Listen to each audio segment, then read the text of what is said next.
अगले कुछ सालों में हम space, defence, manufacturing, technology, innovation और ऐसे कई सेक्टर्स में कहां पहुंचेंगे, ये सब आप पर निर्भर होगा। हमारी गति, हमारी दिशा, हमारी अप्रोच कैसी होगी, ये सब आप तय करेंगे और इसका एक बड़ा माध्यम मतदान ही होगा। भविष्य के भारत में आपके लिए संभावनाएं कैसी होगी, इसकी जिम्मेदारी उन लोगों पर होगी जो इस कालखंड में देश की व्यवस्था संभालेंगे। ऐसे में उन लोगों का सही चुनाव हो, ये जिम्मेदारी आप नौजवान मतदाताओं पर है। आपके लिए जरूरी है कि अगले भारत का भाग्य उज्जवल बनाने के लिए वोट दें। इसलिए याद रखिएगा, आपका एक वोट और देश के विकास की दिशा दोनों आपस में जुड़े हुए हैं। आपका एक वोट भारत को दुनिया की तीसरी सबसे बड़ी अर्थव्यवस्था बनाएगा। आपका एक वोट भारत में एक स्थिर और बड़े बहुमत वाली सरकार लाएगा। आपका एक वोट भारत में तेज रिफॉर्म्स को, उसकी गति को और तेज गति देगा। आपका एक वोट भारत में डिजिटल क्रांति को और ऊर्जा देगा। आपका एक वोट पहली भारतीय को अपने दम पर अंतरिक्ष में पहुंचाएगा। आपका एक वोट अंतरिक्ष में भारत का पहला स्पेस स्टेशन स्थापित करवाएगा। आपका एक वोट भारत में पहला पैसेंजर एयरक्राफ्ट बनवाएगा। आपका एक वोट दुनिया में भारत की साख और बढ़ाएगा। इसलिए आपके एक वोट में बहुत बड़ी ताकत है। साथियों, जब देश में पूर्ण बहुमत वाली सरकार होती है, जब देश में स्थिर सरकार होती है, तो देश बड़े फैसले लेता है, दशकों से लटकी हुई समस्याओं को सुलझाकर आगे बढ़ता है। आप देखिए, ये हमारी पूर्ण बहुमत की सरकार है, जिसमें जम्मू कश्मीर में आर्टिकल 370 हटाकर दशकों का इंतजार खत्म किया। ये हमारी पूर्ण बहुमत की सरकार है, जिसने हमारे देश के सेना के जवानों के लिए 1 रैंक 1 पेंशन लागू कर देश के पूर्व फौजियों का 4 दशक का इंतजार समाप्त किया। ये पूर्ण बहुमत की सरकार है, जिसने जीएसटी जैसी आधुनिक टैक्स व्यवस्था लागू कर देश का कई दशक पुराना इंतजार समाप्त किया।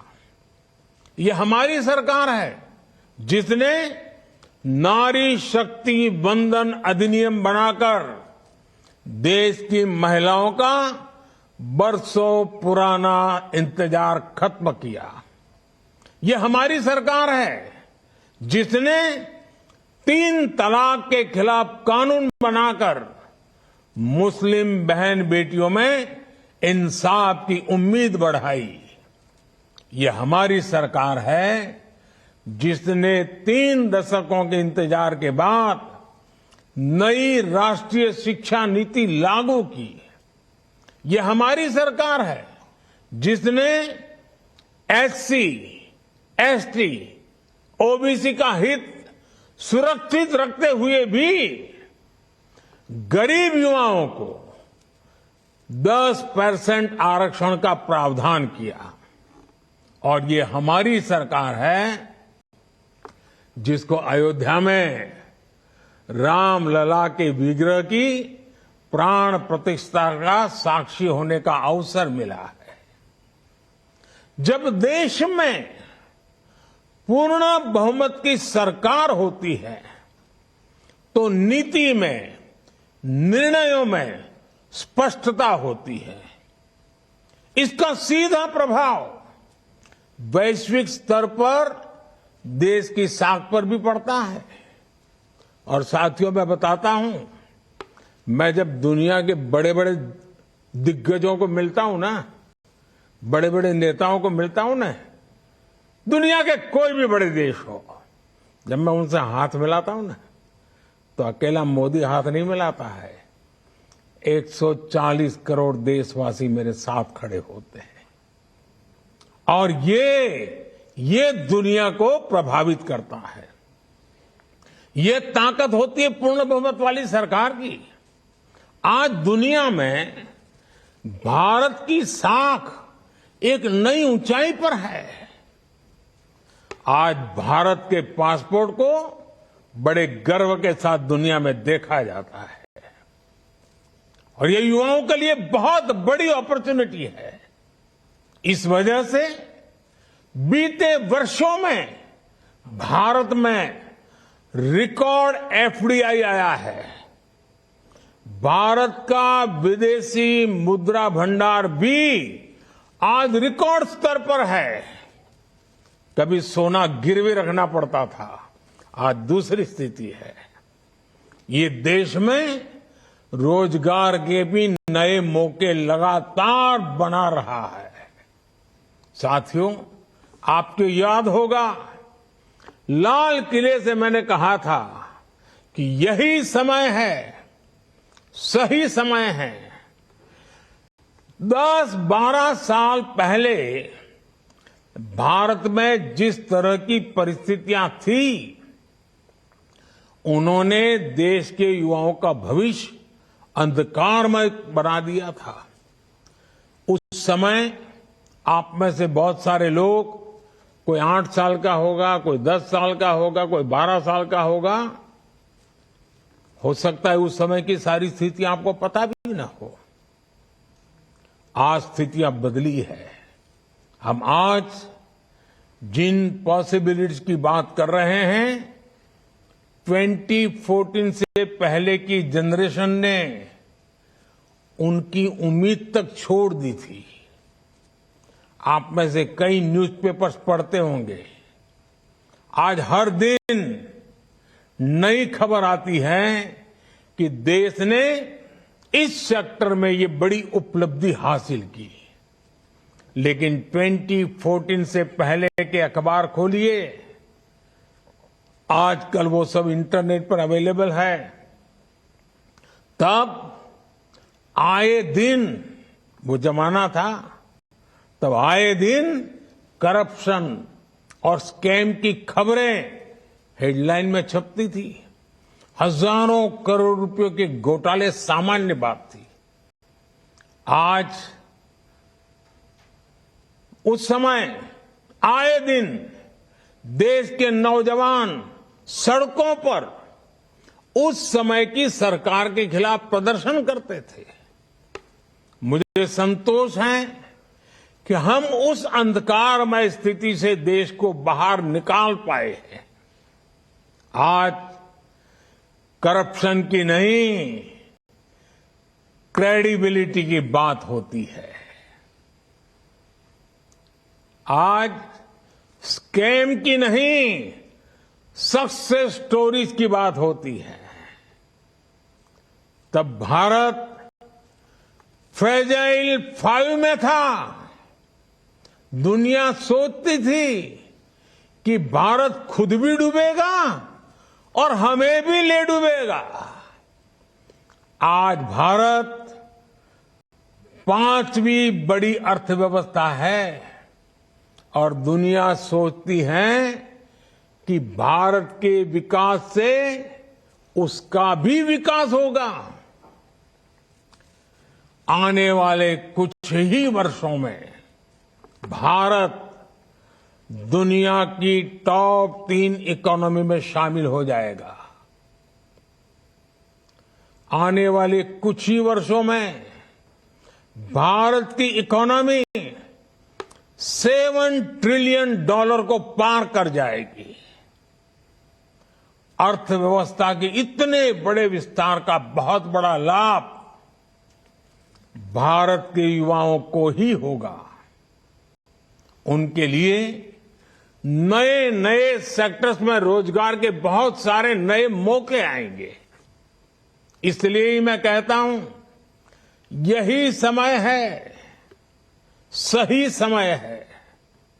साथियों, आज का भारत सबसे युवा है। इसी युवा प्रेरणा से आज का भारत बड़े लक्ष्य तय करता है और उन्हें प्राप्त भी करता है।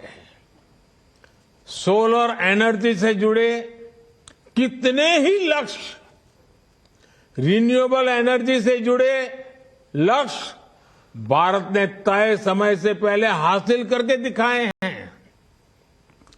भारत आज दुनिया को दिखा रहा है कि प्रकृति की रक्षा करते हुए भी विकास कैसे किया जा सकता है। आपने देखा है, भारत की रेलवे ने साल 2030 तक 0 कार्बन एमिशन का लक्ष्य रखा है। भारत ने साल 2070 तक नेट जीरो का भी लक्ष्य रखा है। आज भारत में इलेक्ट्रिक मोबिलिटी पर अभूतपूर्व जोर दिया जा रहा है। बहुत ही जल्द भारतीय रेलवे का 100% इलेक्ट्रिफिकेशन भी होने जा रहा है। इसी 22 जनवरी को सरकार ने सोलर से जुड़ी बड़ी योजना का भी ऐलान किया है। इस योजना के तहत देश के 1 करोड़ घरों में सोलर रूफटॉप लगाने का लक्ष्य रखा गया है। सरकार का प्रयास है कि हमारे गरीब साथियों का, हमारे मध्यम वर्ग के परिवारों का बिजली बिल तो कम हो ही, कुछ लोगों का तो 0 बिल हो जाएगा। वो सिर्फ बिल नहीं, अपने घर के छत पर जो बिजली पैदा करेंगे वो बिजली सरकार खरीदेगी और ये परिवार बिजली बेचकर भी पैसे कमा सकें। साथियों, आज का भारत आप युवाओं को बड़ी आशाओं से देख रहा